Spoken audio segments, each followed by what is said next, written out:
Good afternoon and welcome to another edition of Talking Bitcoin with your host Anders, aka Danish Hodl.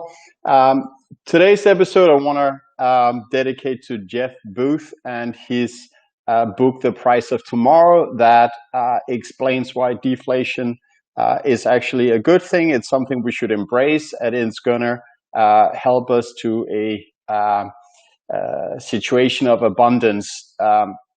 All right, first off, I want to talk about fiat currency and actual money, because it's important to understand that fiat currency is not money.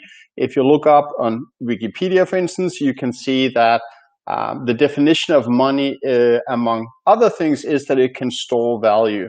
And we all know that fiat currency, like US dollars or euro, etc., cannot store value. Fiat is, in fact, created with the purpose of losing value every year.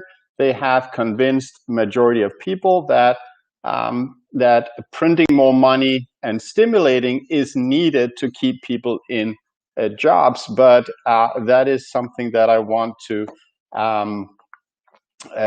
argue against. And I did some research on this really important and interesting topic of deflation versus inflation that I want to share with you today. First off, just ask yourself, is it good for you that your savings are diluted every single year? When it comes to basic goods like supermarket, etc., officially, we see an inflation around 2%. It's swinging around 2%. On the other hand, when it comes to prices of assets like real estate and stocks, we see much higher inflation. The price is going up much faster, and it's simply because when money is being made artificially cheap with an interest rate at 0%, in some countries even negative, and which with large amounts of quantitative easing, which I would say right now what they're doing, the central banks, is quantitative easing on steroids.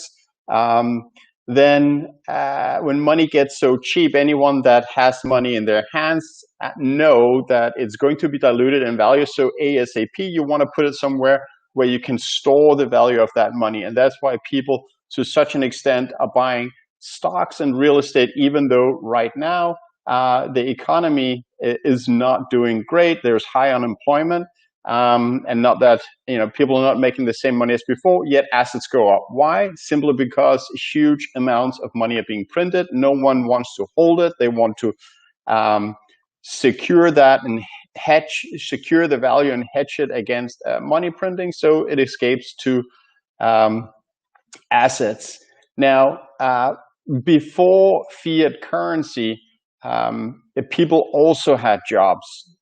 So in US, the central bank was created in 1913, and the argument today is we need inflation, we need to expand the monetary basis, we need to steal value of your savings to keep people in jobs. But remember that before 1913, people also had jobs. The highest productivity growth in US history was in the period 1873 to 1892. The productivity index in that period rose from 30 to 79, which is nearly a tripling of the productivity in just 20 years. Mind you, this is, and that's the important thing, this is during sound money, where money is not being diluted. The money of the world at that stage was gold, which governments cannot manipulate and dilute.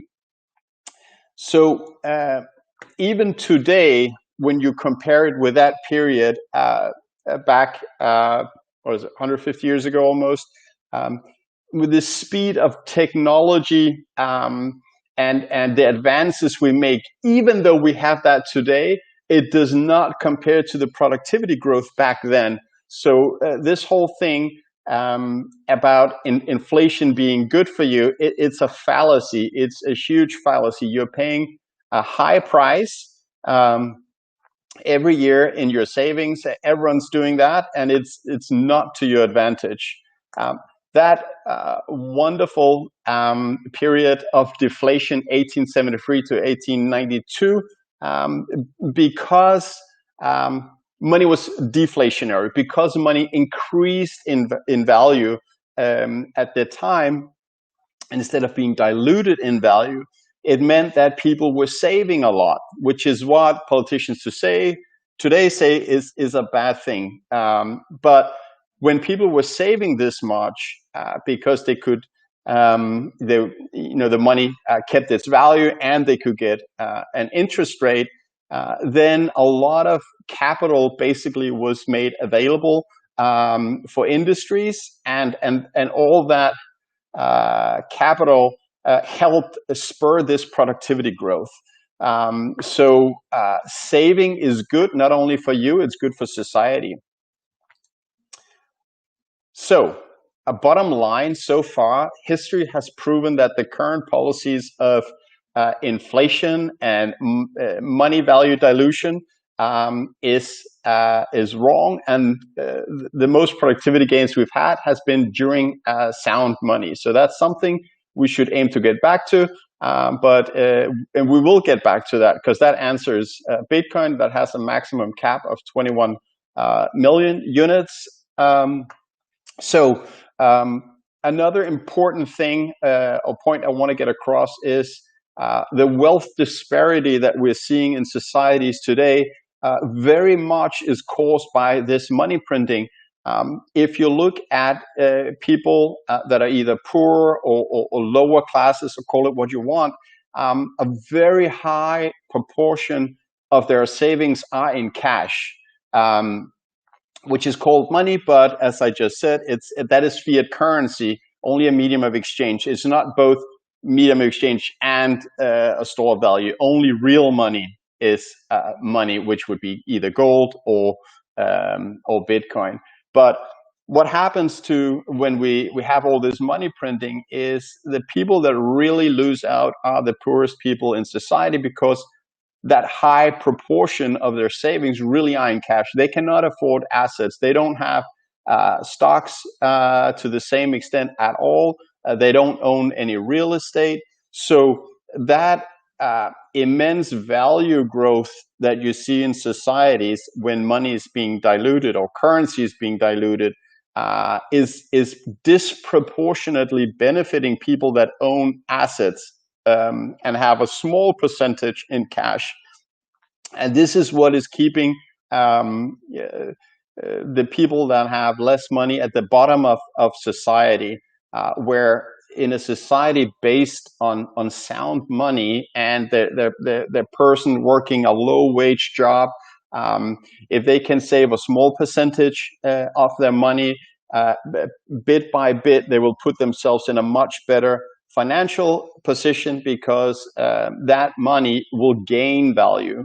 So it's going to change the whole incentive structure and behavior in society, because people will start saving, and that money, because it's limited, it's capped at 21 million. If with Bitcoin, that increases in value. So everyone will have a chance to reach financial independence by the time that they retire.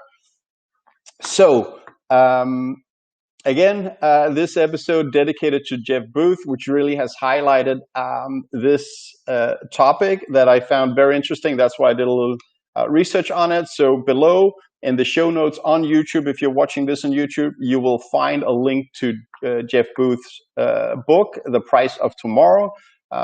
Also, you will find link to my Twitter and eToro trading profile, in case you're interested in that. On eToro, I'm making longer pieces of content than possible on Twitter, which is very limited in characters. Also, eToro has this thing, as I understand, they're world leading in something called social investing, where if you're not comfortable with your own skills at investing, you can copy other traders And then the money you have allocated, let's say you've allocated $1,000 to copy someone, your $1,000 will automatically in real time make the same trades as the person you're copying. And it's something that doesn't cost extra compared to if you're doing your own trades.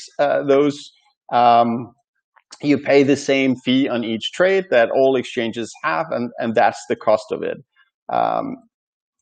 Also, I have below in the show notes a link to the article that one of the articles that I read up on, which is on Mises.org, and that's about it. So thank you for watching this episode of Talking Bitcoin. Go buy Jeff Booth's book and read it. I actually have to do that myself. But so far, I've enjoyed watching Jeff Booth on many different podcasts, YouTube videos, and gotten a lot of information and understanding of the wonderful concept of deflation for everyone. Deflation is great, inflation is terrible. And on that note, thank you very much for watching and have a great Sunday. Bye.